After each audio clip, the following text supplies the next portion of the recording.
Hello students, मैं मोहम्मद सरफराज नवाज़ commerce की इस ई लर्निंग क्लास में आपका वेलकम करता हूं।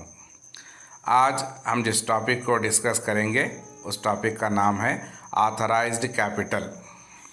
और आज की इस क्लास में हम जानेंगे कि ऑथराइज्ड कैपिटल का क्या मतलब होता है और ये एक कंपनी के लिए कितना ज़रूरी होता है। तो चलिए स्टार्ट करते हैं आज का topic authorised capital. Authorised capital को रजिस्टर्ड कैपिटल या फिर नॉमिनल कैपिटल भी कहा गया है। आप जहां कहीं पर भी ऑथराइज्ड कैपिटल या फिर रजिस्टर्ड कैपिटल या फिर नॉमिनल कैपिटल सुनेंगे या फिर पढ़ेंगे तो इन तीनों कैपिटल का एक ही मतलब होता है। और अब हम यहाँ पर इसको थोड़ा क्लासिफाई कर लेते हैं कि ऑथराइज्ड कैपिटल को ऑथराइज्ड कैपिटल क्यों कहा गया है और रजिस्टर्ड कैपिटल को रजिस्टर्ड कैपिटल किस वजह से कहा गया है और फिर नॉमिनल कैपिटल को नॉमिनल कैपिटल क्या रीज़न की वजह से कहा गया है। इन तीनों कैपिटल का मीनिंग एक ही है मगर इनको अलग अलग नाम रखा गया है। तो चलिए सबसे पहले हम बात करते हैं ऑथराइज्ड कैपिटल की। कौन से कैपिटल की? ऑथराइज्ड कैपिटल की। यहाँ पर ऑथराइज्ड का मतलब होता है कि एक ऑफिशियल परमिशन या फिर एक काम को करने का अप्रूवल लेना होता है, लीगल अप्रूवल लेना होता है, उसको हम ऑथराइज कहेंगे। क्या कहेंगे? ऑथराइज कहेंगे। और कैपिटल कहते हैं पैसों को। और जब एक कंपनी को स्टार्ट किया जाता है, शुरू किया जाता है, तो उसके लिए ढेर सारे पैसों की ज़रूरत पड़ती है। और एक कंपनी को कितना कैपिटल चाहिए होता है वो कंपनी की साइज़ के ऊपर डिपेंड रहेगा। तो एक कंपनी अपनी सारी लाइफ टाइम में कितना कैपिटल रेस करेगी और उस कैपिटल को यहाँ पर बताना पड़ेगा, तो उसी कैपिटल को हम ऑथराइज्ड कैपिटल कहेंगे। और अब यहाँ पर एक कंपनी की लाइफ टाइम कितनी होगी ये कोई नहीं जानता, मगर जब तक एक कंपनी अपनी सारी लाइफ टाइम में कितना कैपिटल रेस करेगी उसी कैपिटल को बताने का नाम होता है ऑथराइज्ड कैपिटल। तो समझ में आया ऑथराइज्ड कैपिटल क्या होता है। तो चलिए आगे बढ़ते हैं और अब बात करते हैं कि इसका दूसरा नाम रजिस्टर्ड कैपिटल क्यों रखा गया है। रजिस्टर्ड कैपिटल का क्या मतलब हुआ? इसका मतलब ये हुआ कि जब कंपनी का इनकॉर्पोरेशन होता है, यानी कि कंपनी को स्टार्ट करने का जो प्रोसेस होता है, तो उसके लिए सबसे पहले कंपनी को रजिस्टर्ड कराना पड़ता है, यानी कि एक ऑफिशियल लिस्ट में कंपनी को रिकॉर्ड करना होता है। और उस रिकॉर्ड में ये बताया जाएगा कि कंपनी का रजिस्टर्ड कैपिटल कितना है।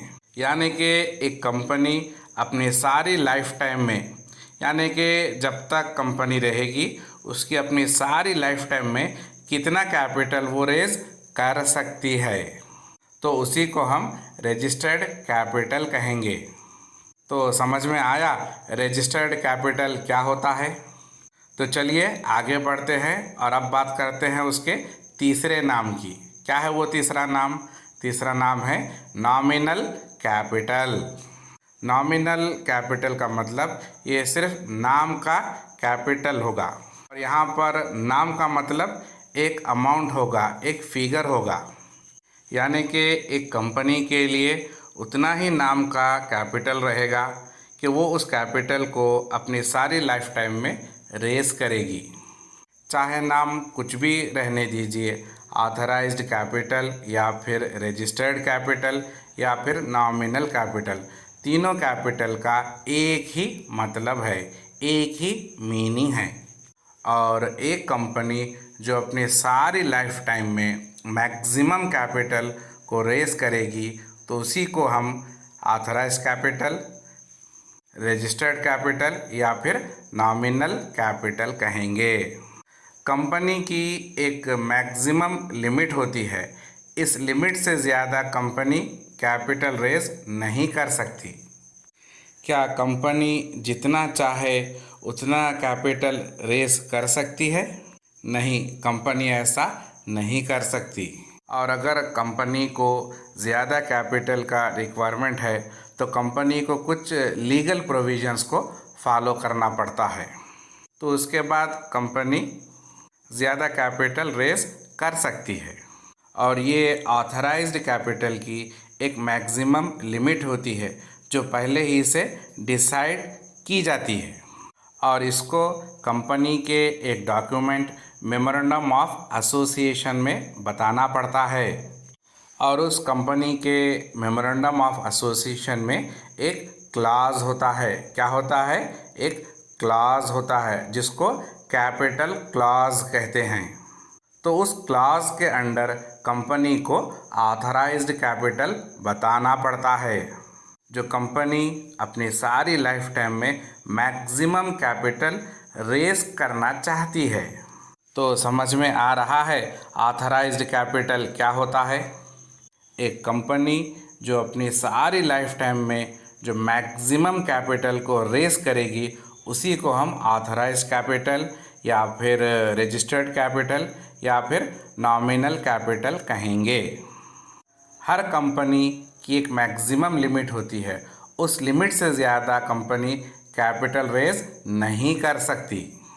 अब सवाल ये पैदा होता है कि अब ये कैपिटल रेस कैसे होगा? तो उसके लिए कंपनी क्या करेगी? तो उसके लिए कंपनी शेयर्स इशू करेगी। क्या इशू करेगी? शेयर्स इशू करेगी।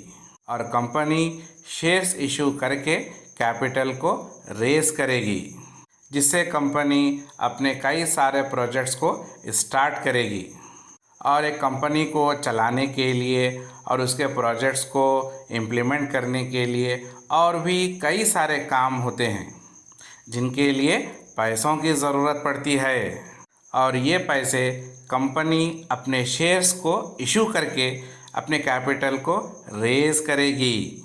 और उस शेयर कैपिटल को रेज़ करने के लिए कंपनी जनरल पब्लिक के पास जाएगी और वो कंपनी के शेयर्स ख़रीदने के लिए इनवाइट करेगी। और जो जनरल पब्लिक होती है वो क्या करेगी? वो शेयर्स ख़रीदेगी। तो इससे कंपनी के पास बहुत सारा पैसा आ जाएगा और कंपनी को आसानी से चलाया जा सकेगा। तो समझ में आया ऑथराइज्ड कैपिटल क्या होता है। और मैं उम्मीद करता हूँ कि आपको आज की ये क्लास समझ में आई होगी।